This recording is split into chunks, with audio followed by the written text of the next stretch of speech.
Samedi 25 novembre, la ville de Nice a inauguré un cinéma portant le nom de Jean-Paul Belmondo. À cette occasion, Paul Belmondo a évoqué ses souvenirs avec son père au cours d'un entretien accordé à VAR Matin. Il est l'un des monstres sacrés du cinéma français. C'est en 1960 que Jean-Paul Belmondo fait ses débuts au cinéma dans le film À bout de souffle.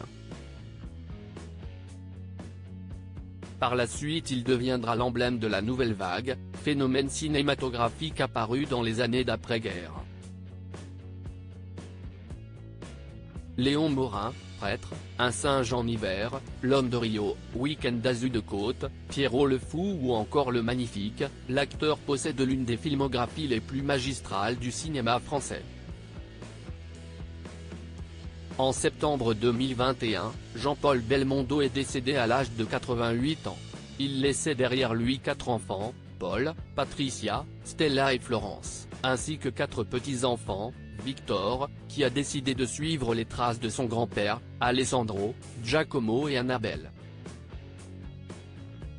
Le 16 juillet dernier, Annabelle Belmondo a notamment annoncé sa grossesse en dévoilant une photo de son ventre arrondi sur son compte Instagram. Ça faisait partie du quotidien avec lui. Samedi 25 novembre, la ville de Nice a mis Jean-Paul Belmondo à l'honneur en inaugurant un cinéma à son nom.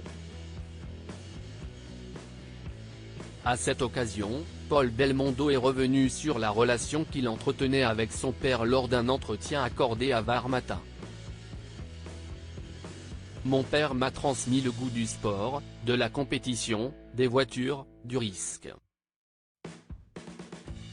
Mais il y a eu aussi le fait qu'il m'emmenait très jeune au Grand Prix de Monaco, et cela me faisait rêver, a expliqué l'ancien pilote automobile de 60 ans.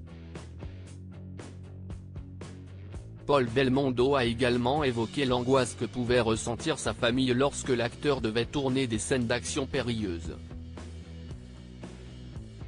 Ça faisait partie du quotidien avec lui.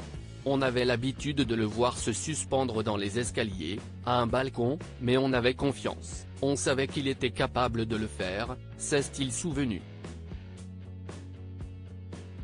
Des confidences touchantes.